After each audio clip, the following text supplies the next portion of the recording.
देश में कोरोना के आंकड़े लाखों की तादाद में रोजाना बढ़ रहे हैं और बद इंतजामी भी बढ़ रही है। तो क्यों ना कहें हम देश में बुरा हाल है। लोग अपना इलाज करवाना चाहते हैं, डॉक्टर भी इलाज करना चाहते हैं, लेकिन ऑक्सीजन की कमी है। क्यों ना कहें हम कि इस देश में बुरा हाल है।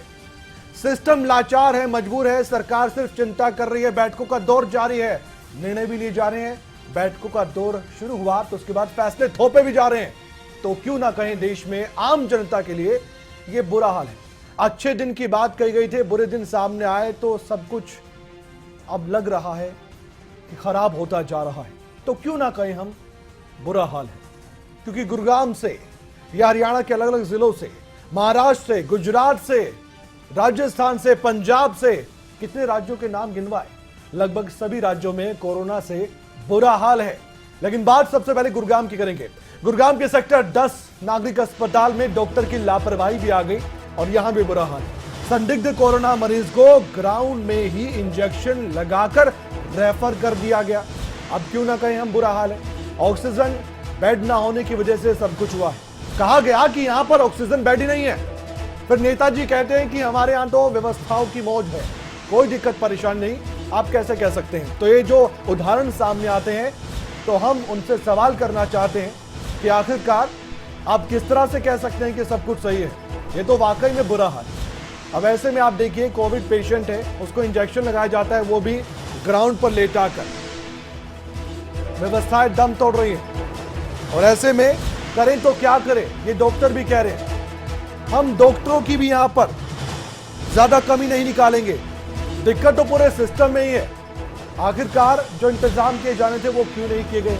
आज हालत ऐसी है कि इंतजाम करने वाले जिम्मेदार अब बैठकों का दौर शुरू करने के बाद सिर्फ फैसले ले रहे हैं और ये फैसले आम आदमी पर थोपे जा रहे हैं। अब ऐसे में इस तरह की तस्वीर जब सामने आएगी तो आप भी कहेंगे कि देश में बुरा हाल है। कुल मिलाकर देखा जाए तो इस तरह उदाहरण जब सामने आते हैं तस्वीरों के साथ और कहा जाता है कि यहाँ पर बेड नहीं था, ऑक्सीजन नहीं थी, तो जो लोग हमें देख भी पा रहे, सुन भी पा रहे हैं, तो हम आपको बता दें कि कोरोना से बचाव कर लीजिए। उपचार एक ही है, वो है बचाव कोरोना से। इसके अलावा कोई उपचार नहीं है फिलहाल, क्योंकि व्यवस्था दम तोड़ती जा रही है। मजबूरन कहना पड़ रहा है क्योंकि हम हर सच्चाई से पर्दा उठाना चाहते हैं कि हमारे देश में या हरियाणा में हो क्या रहा है। सोनीपत के निजी अस्पताल में अब गार्डों की दादागिरी देखने को मिल रही है। क्या इनको मालूम नहीं है कि स्वास्थ्य विभाग की टीम है, जिम्मेदारी है उनकी, और उनको उनकी जिम्मेदारी पूरी करने दिया जाए। स्वास्थ्य विभाग के 2 डिप्टी सीएमओ थे जो कि अब आईसीयू में जाना चाहते थे, निरीक्षण करना चाहते थे और कोरोना मरीजों का हालचाल जानना चाहते थे, जानकारी जुटाना चाहते थे, लेकिन यहां सुरक्षा कर्मियों की दादागिरी देखने को मिली।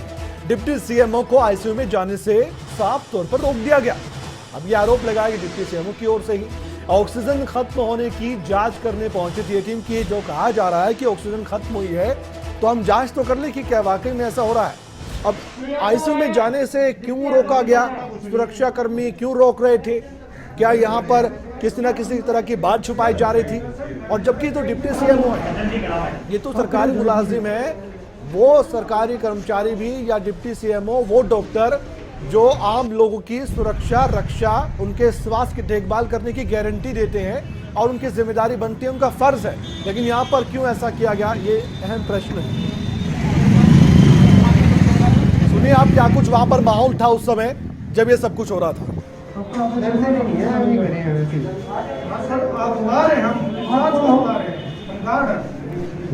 भाई कहाँ से आ रहे हो तो पता कर ले। सीएमओ है, डिप्टी हेल्थ ऑफिसर है, कुछ नहीं है। कहाँ से आ रहे हो तो पता कर ले। सीएमओ है, डिप्टी हेल्थ ऑफिसर है, कुछ नहीं है। वैसे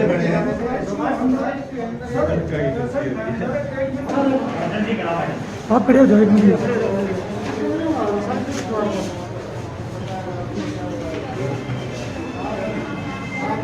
इसके साथ भी समस्या हो रखी है यहाँ पे। एक सर एक हमारे पेशेंट भी 10 दिन से है यहाँ पे। अच्छा, अब उसको अरे ले जाओ इमरजेंसी एकदम से, बताओ इमरजेंसी।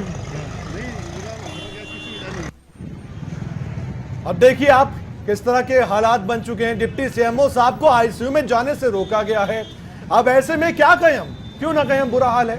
व्यवस्था का भी, आम लोगों का भी है, और यहाँ पर जो निजी अस्पताल है कई बार उनकी भी लापरवाही सामने आ जाती है। तो ऐसे में हम सबको इन कमियों को दूर करना होगा और एक दूसरे की कमियां हम नहीं निकालना चाहते कि यहाँ ये दिक्कत है, लेकिन जो सच्चाई है वो भी सामने रखनी होगी कि आखिरकार यहाँ पर ऐसी तस्वीरें क्यों सामने आ जाती है। गुरुग्राम से हमने आपको दिखाया कि ग्राउंड पर कोविड पेशेंट को लेटाकर वहाँ इंजेक्शन लगा दिया जाता है, रेफर कर दिया जाता है, कह दिया जाता है कि यहाँ पर बेड नहीं है, ऑक्सीजन नहीं है। अब यहाँ देखिए आप दादागिरी सुरक्षा कर्मियों की जो आईसीयू के बाहर खड़े हैं कि हम डिप्टी सीएमओ साहब को अंदर जाने नहीं देंगे। अब किस बात की जिद है साहब, देखने दीजिए कोरोना मरीजों को, ये क्यों खुद रिस्क में आएंगे। तो इस तरह के मामले लगातार बढ़ रहे हैं और हम आपसे सीधे अब बात करना चाहते हैं क्योंकि हम आपको बताना चाहते हैं कि हरियाणा में, देश में, अलग अलग राज्यों में चल क्या रहा है। आप भी सच्चाई जानना चाहते होंगे।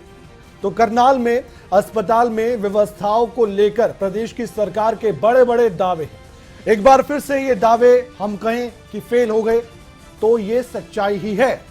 जहां एक व्यक्ति की समय पर ऑक्सीजन सिलेंडर ना मिलने से मौत हो जाती है तो क्यों ना कहें हम, बुरा हाल है।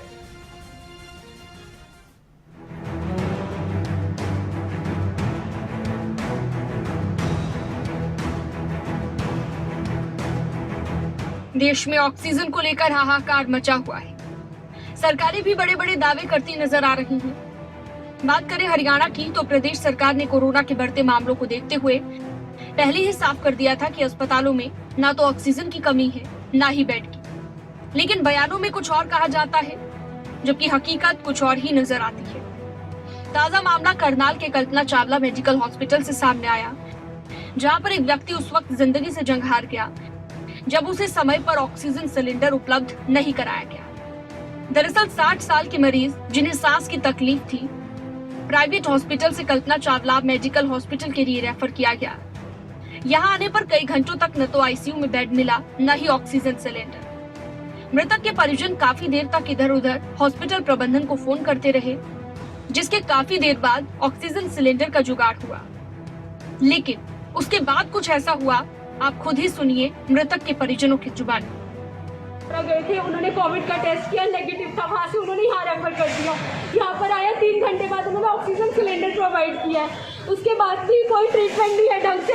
ये एक डेथ सेंटर है, हर आधे घंटे में एक लाश जा रही है। यहाँ से कोई भी प्रॉपर मेडिकल फैसिलिटी नहीं है। यहाँ पे सीएमओ से बात हुई है, डायरेक्टर से बात हुई है, डॉक्टर जो यहाँ के इंचार्ज है गुलशन गर्ग, उनसे बात हुई है, बहुत जगह बात हुई है।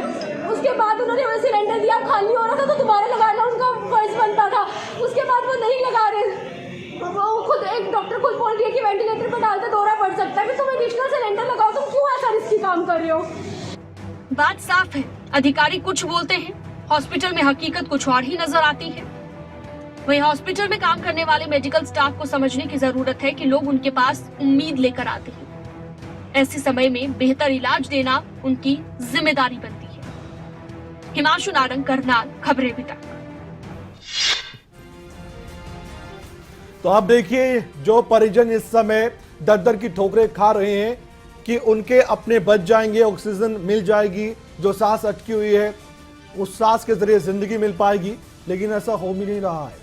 हम हर व्यवस्था को ये बताना चाहते हैं कि आज इस समय दुरुस्त कर लीजिए आप जो भी इंतजाम है, वरना वाकई में लोग यहाँ पर जो भी उनके साथ हो रहा है बर्दाश्त नहीं कर पाएंगे। अभी तो परिजन चिल्ला रहे हैं, लेकिन ऐसा ना हो कि लोगों की मुश्किल इतनी बढ़ जाए कि वो भी अपना आपा खो दे। अब ऐसे में देश के कोने कोने से ऐसी तस्वीरें सामने आ रही हैं जो आपको झकझोर कर रख देंगी। अपने से बिछड़ने की चीख पुकार और अस्पतालों में मरीजों की ऐसी हालत वाकई में आपको डरा देगी। लेकिन सवाल यह भी है कि कोरोना की चित्कार के बीच सरकार क्या वाकई में फिक्रमंद है? बड़ा सवाल है।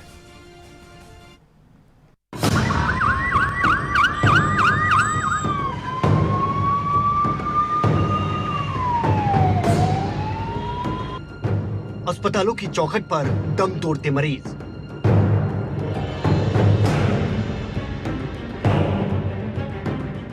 आईसीयू में अस्पताल और मरीज बेहाल। ये दर्द और ये चीख पुकार। चिल्लाते रहिए, कोई डॉक्टर नहीं आया, कोई डॉक्टर नहीं आया, कोई डॉक्टर नहीं आया।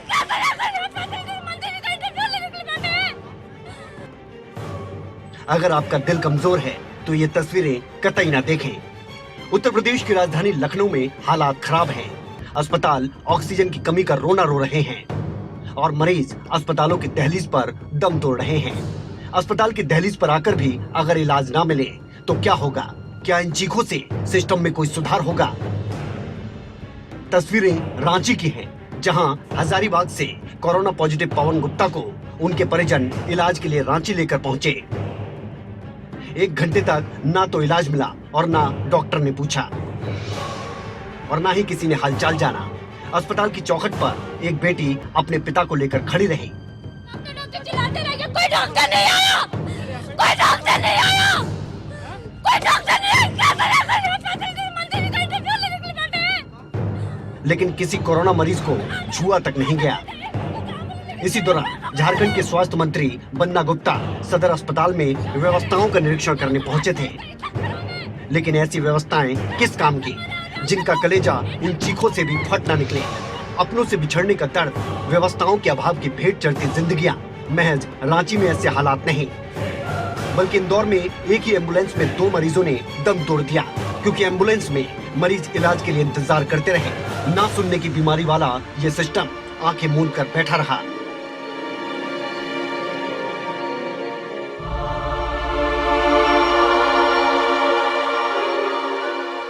भैया बेड कहीं भी नहीं मिल पा रहे हैं, कोई से भी अस्पताल में बेड अवेलेबल नहीं है। रात को मैं एमटीएच गया तो वहाँ पे बोर्ड टंगा हुआ है एमटीएच के बाहर कि यहाँ पे बेड फुल है, और यहाँ पे भी आया रात को यहाँ पे मना कर दिया गया कि यहाँ पे बेड अवेलेबल नहीं है।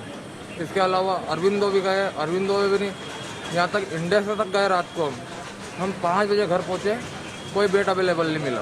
फादर को यही प्रॉब्लम हुई, आधे घंटे तो गेट पे रोक रखा था, जबकि डॉक्टर से बात हो गई थी। फिर अंदर दिया तो बोले पहले आधार कार्ड लाओ, डॉक्यूमेंट्स लाओ, ये लाओ, जब जाके होगा। इनके पास इंस्ट्रूमेंट ही नहीं है, कोई किसी प्रकार की कोई व्यवस्था ही नहीं है। हम परेशान हो रहे हैं, यहाँ पर कोई देखने वाला नहीं है। नहीं मिल पाया, कितनी देर हो गई? अरे 1.5-2 घंटे हो गए हमको। आधा घंटा तो हम गेट पे खड़े रहिए, 1.25 घंटे से यहाँ से बोल रहे कि कागज भर दो, कागज भर दो, ये लाओ वो लाओ। ऐसे टाइम पे आदमी क्या लाएगा? बोल रहे कि बेड की व्यवस्था कर दो, इमरजेंसी है।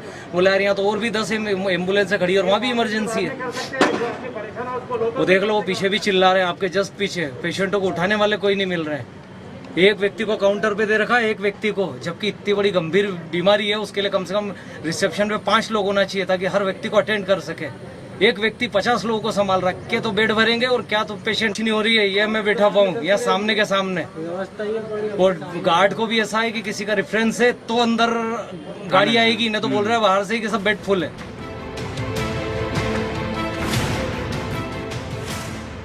मध्य प्रदेश में हालात बेकाबू हो चुके हैं। मध्य प्रदेश के शमशान घाट को देखिए, जहां 24 घंटे चिताएं जल रही हैं। कोरोना ने अंतिम संस्कार के सारे मायने बदल कर रख दिए। ना क्रियाक्रम हो रहा है और ना 4 कंधे मिल रहे हैं, बस लाशों का अंबार है और चिताओं की कतार। मध्य प्रदेश के हेल्थ सिस्टम आईसीयू में है, लेकिन शिवराज सरकार के मंत्री ऐसे बयान दे रहे हैं जो बेहद शर्मनाक हैं। मौतें हुई है, इसको कोई रोक नहीं सकता, क्योंकि कोरोना ऐसी चीज है और सभी लोग कह रहे हैं, मैं अकेला नहीं कह रहा हूँ, पूरा देश कह रहा है कि कोरोना से बचने के लिए हम सब लोग सहयोग करें।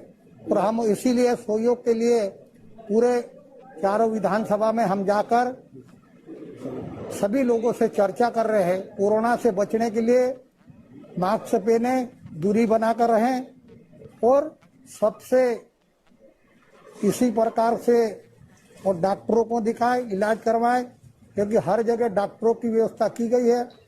और मरना तो एक क्या है कि जो आप बता रहे हैं कि रोजी में मर रहे हैं, अब मरने का क्या है, उम्र हो जाती है उसकी तो मरना भी पड़ता है। हालात कितने खराब हैं, ये उत्तर प्रदेश की तस्वीरें साफ तस्दीक कर रही हैं। ये तस्वीरें उत्तर प्रदेश के एक प्रसिद्ध शमशान घाट के हैं, जहां चिताएं जल रही हैं। अब नागपुर की इन तस्वीरों को देखिए। कोविड अस्पताल मरीजों से पटे पड़े हैं। सिस्टम कितना दुरुस्त है, ये तस्वीरें साफ बयां कर रही हैं। एक ही बेड पर 2-2 मरीज हैं। मरीज बेहाल हैं। अव्यवस्था के अभाव में जिस्मों से धीरे धीरे सांसें उखड़ रही हैं। एक तरफ तो अस्पतालों में शवगृह लाशों से पटे पड़े हैं, तो वहीं अस्पतालों में यूं पड़े ये मरीज भी किसी लाश से कम नहीं। ना जाने कब तक ये सांसें चलेंगी और कब इन जिस्मों से जान निकल जाएगी। देश के जिन 8 राज्यों में हालात खराब हैं, उनमें हरियाणा का नाम भी शामिल है। हरियाणा में गुरुग्राम और फरीदाबाद समेत 10 जिले दम तोड़ रहे हैं और अंबाला में तो पहले से ही अंतिम संस्कार की तैयारियां भी शुरू कर दी गई। अंबाला में एलपीजी गैस से अंतिम संस्कार के लिए भट्टियां तैयार की गई हैं, जो ये बताने के लिए काफी हैं कि हरियाणा में कोरोना कितना कंट्रोल में है। लेकिन फिर भी सरकारें दुहाई दे रही हैं व्यवस्था सुदृढ़ होने की। यकीन मानिए, ये तस्वीर सच्चाई की गवाही दे रही है। तो संभल जाइए। अगर अभी भी कोरोना मजाक लग रहा है तो ये मजाक कब सांसें उखाड़ लेगा आप सोच भी नहीं पाएंगे। डराना मकसद नहीं है, बस इतनी सी बात समझनी जरूरी है कि कोरोना महज एक जुमला नहीं, जानलेवा वायरस है जो तबाही की सुनामी की तरह जिंदगियों को बर्बाद करने में लगा हुआ है। रजत राणा, खबरें अभी तक।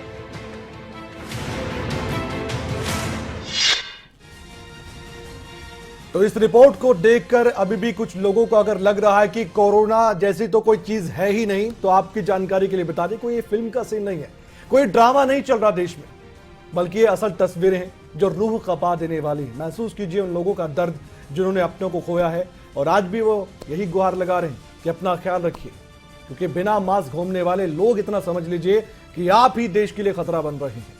लेकिन सोचिए, एक राज्य का मुख्यमंत्री जब हाथ जोड़े कहता है कि मेरे बस के बाहर चीज हो गई है, तो देश में हालात बुरे ही हैं।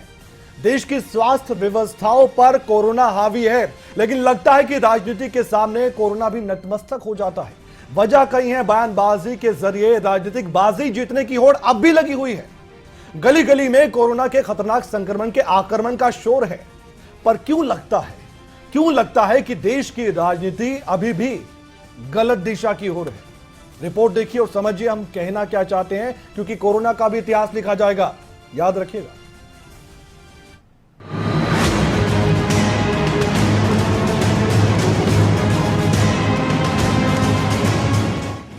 आइए कोरोना काल का इतिहास लिखते हैं, सबके हिसाब लिखते हैं। असल कहानी एक राज्य के मुख्यमंत्री की जुबानी सुनी गई थी। कोरोना का इतिहास लिखा जा रहा है तो राजनीति के उपहासकारों के नाम भी दर्ज हो रहे थे, लेकिन दोषी एक नहीं अनेक है। खुद को पाक साफ कहने वाले क्या फेक हैं? बात एक बैठक की थी, कोरोना को देश प्रदेश से भगाने और उल्टे पांव लौटाने की थी। राज्यों के मुखिया देश के प्रधान सेवक के सामने विराजमान थे, क्योंकि सिस्टम गंगाधर बना तो कोरोना महाराज बने शक्तिमान थे। तो अरविंद केजरीवाल भी इस दौर में दिल्ली के लोगों के लिए कोरोना सेफ्टी वॉल बनाने की मांग पर थे, लेकिन हाथ जोड़े लफ्जों के साथ इमोशन थोड़े थोड़े और फिर इसके बाद खुद पर ही पड़े राजनीतिक बयानबाजी के हथौड़े थे। ऑक्सीजन के साथ साथ टीवी पर केजरीवाल जी की डिमांड थी, तो प्रधानमंत्री के सामने बैठे मुख्यमंत्री अपनी व्यथा बता रहे थे और हाथ जोड़े सच्चाई से पर्दा हटा रहे थे। दिल्ली के सीएम ने पीएम से कोरोना को लेकर दोनों हाथों के डिस्टेंस को खत्म किया और कोरोना से पीड़ित दिल्ली को बचाने के लिए हर पॉलिटिकली बैरियर को भी ध्वस्त किया था। इस वक्त दिल्ली के अंदर बहुत बड़ा ऑक्सीजन का क्राइसिस चल रहा है, जिसमें आपकी मदद चाहिए। तो प्रधानमंत्री जी, सबसे पहले आपको धन्यवाद देता हूं कि केंद्र सरकार ने दिल्ली का ऑक्सीजन का कोटा बढ़ा दिया है। लेकिन सर, मैं आपसे हाथ जोड़ के प्रार्थना करता हूं कि इस बढ़े हुए ऑक्सीजन के कोटे को दिल्ली तक पहुंचाने में हमारी मदद करें। प्रधानमंत्री जी, जब से ऑक्सीजन का संकट शुरू हुआ है, मेरे फोन बजते रहते हैं। कभी कोई अस्पताल कहता है कि 3 घंटे की ऑक्सीजन बची है, कभी कोई अस्पताल कहता है कि 2 घंटे की ऑक्सीजन बची है। हम कारण जानने की कोशिश करते हैं तो पता चलता है कि पीछे किसी राज्य ने दिल्ली के लिए ऑक्सीजन लाने वाले ट्रक को रोक रखा है। ऑक्सीजन की कमी के कारण अस्पताल में जो हालत बने हुए हैं वो अब देखे नहीं जाते। लोग बहुत ज्यादा तकलीफ में हैं सर। पूरी पूरी रात हम सो नहीं पाते, नींद नहीं आती। इनका मुख्यमंत्री होते हुए भी मैं कुछ नहीं कर पा रहा। अब सच था या झूठ था, जो भी था, अब जुबान तक बात आई, लेकिन यही बात सबको रास न आई। कोरोना के सामने सिस्टम फेल हुआ तो कह दिया गया कि राज्य सरकारों का दिल्ली के साथ तालमेल नहीं हुआ। अब जो हुआ सो हुआ, लेकिन सीक्रेट मीटिंग का हिस्सा हिट होते हुए फ्लॉप हुआ। जुबान के धनी केजरीवाल का कोरोना के सामने हाथ जोड़ना यूपी के मुख्यमंत्री को कतई नहीं भाया। तभी तो उनका तीखे शब्दों वाला ट्वीट सामने आया। ट्वीट में योगी आदित्यनाथ ने बताया दिल्ली की आम आदमी पार्टी की सरकार अपनी नाकामयाबियों को छुपाने के लिए दूसरों पर निराधार आरोप प्रत्यारोप लगाकर जनता का ध्यान भटकाना चाहती है। राजनीति का यह अभद्र और घटिया आचरण है। हम इसकी निंदा करते हैं। सस्ती लोकप्रियता पाने का प्रयास इन्होंने किया। प्रयास तो देश को बदलने और विश्व गुरु बनाने का सबने किया था। अच्छे दिन और सब कुछ मुमकिन का नारा भी तो दिया गया था। मरने से पहले सुकून से रहने का संदेश भी याद आ रहा है, लेकिन दोष किसी का है ही नहीं, क्योंकि होश भी तो किसी को नहीं। जब बेहोशी की हालत में सिस्टम था तो हौसलों की वैक्सीन देने का भी रिवाज बन गया। अजी छोड़िए, ये राजनीति फिर कभी कर लीजिएगा जनाब, क्योंकि अभी अच्छे दिन तो नहीं, पर 56 इंच का सीना ठोककर कोई भी कह सकता है कि अभी देश के दिन हैं थोड़े खराब। इतिहास आपको याद करेगा। याद ये भी रखिएगा नेताजी, जो जैसे कर्म करेगा वैसे ही भरेगा। कमल कौशिक, न्यूज डेस्क, खबरें अभी तक। वाकई में राजनीति का भी बुरा हाल है। आइए एक बड़ी खबर से आपको रूबरू करवा देते हैं। दरअसल पानीपत से एक ऑक्सीजन का टैंकर गायब हो गया था जो सिरसा जाना था, लेकिन अब थोड़ी बहुत यहां पर जरूर ये कह सकते हैं हम कोशिश थी कि लोकेशन मिले इस टैंकर की, और लोकेशन मिली है। पंजाब के अमृतसर से टैंकर की लोकेशन मिल रही है। देखिए, आप जाना तो सिरसा था इस टैंकर को, लेकिन पंजाब के अमृतसर से लोकेशन मिल पा रही है। और ऑक्सीजन का ये टैंकर गायब हो गया था। टैंकर के खाली होने की सूचना भी मिली है। पानीपत पुलिस अमृतसर पुलिस के संपर्क में है और टैंकर वापस लाएगी, ये भी कहा गया है। 22 अप्रैल की शाम को पानीपत से ये टैंकर गायब हुआ था। पानीपत से सिरसा के लिए भेजा गया था ये ऑक्सीजन का टैंकर, लेकिन ये टैंकर गायब हो गया। प्रदीप रेड्डू हमारे संवाददाता ज्यादा जानकारी के लिए जुड़ चुके हैं। प्रदीप, पानीपत पुलिस क्या कह रही है, क्या जानकारी मिल पाई है और कैसे अचानक से अब लोकेशन मिलती है, जबकि पिछले कुछ दिनों से कोई सुराग तक नहीं मिल पा रहा था?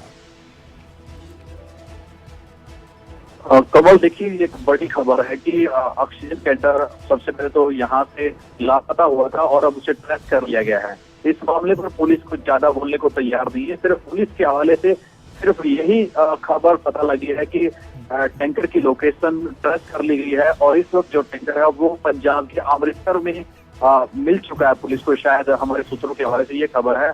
लेकिन सबसे बड़ी बात हैरानी की, और ये भी साथ में बड़ी खबर आ रही है कि जो ऑक्सीजन थी उसमें वो भी ऑक्सीजन उस टैंकर से खाली करा ली गई है। अब किन लोगों ने खाली कराई, कैसे पहुंचा, इस बारे में पुलिस बोलने को तैयार नहीं है। पुलिस का ये कहना है कि जल्द ही अमृतसर पुलिस से कांटेक्ट करके पानीपत पुलिस टैंकर पे पहुंचेगी और पता लगा कि आखिर टैंकर किसके द्वारा चोरी किया गया, कैसे वहां तक पहुंचाया गया। ठीक है प्रदीप, आप पानीपत पुलिस से भी संपर्क साधिएगा और पूछिएगा कि इस मामले में आगे किस तरह से तेजी आती है और असल वजह क्या सामने आती है कि टैंकर कहां से गायब हुआ था, कैसे गायब हुआ था और ऑक्सीजन है कि नहीं उस टैंकर में। यह भी एक बड़ा सवाल है, क्योंकि कहा गया है कि ऑक्सीजन खाली कर दी गई है। आगे बढ़ते हैं सोनीपत से खबर। सोनीपत में सरकार के आदेशों की धज्जियां उड़ रही हैं। कोई नई बात तो नहीं है, लेकिन फिर भी अब कोरोना काल है और गंभीर स्थिति है, बुरा हाल है। तो ऐसे में आप देखिए, सोनीपत में सब कुछ बंद है।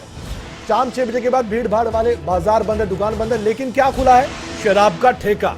सुभाष चौक पर 6 बजे के बाद ये शराब का ठेका खुला मिला है। शराब का ठेका सरकार ने 6 बजे के बाद बंद करने का निर्देश दिया था कि सब कुछ बंद होना चाहिए जहां पर भीड़ भाड़ ज्यादा होती है। तो ऐसे में शराब का ठेका भी उसी लिस्ट में आता है। लेकिन आप देखिए, शौकीनों की भी कोई कमी नहीं है। शराब के शौकीन शराब का ठेका देखते ही पहुंच जाते हैं और यहाँ पर लगातार इस तरह की तस्वीरें सामने आ रही हैं। कोविड-19 के समय सरकार के आदेश हुए सभी बाजार बंद करा दिए गए हैं और शराब के ठेके भी बंद करा दिए गए हैं। सभी दुकानें बंद है। सरकार के आदेश से कोविड के उसमें पालना की जा रही है। तो फिलहाल इस बुलेटिन में इतना ही, लेकिन अंत में जाते जाते आपको यही कहेंगे कि वाकई में देश में अभी कोरोना से बुरा हाल है और जिंदगी के सफर में सवारी अपनी जान की खुद ही जिम्मेदार है। तो बचाव का एक ही तरीका है कोरोना से, और वो है नियमों का पालन करना।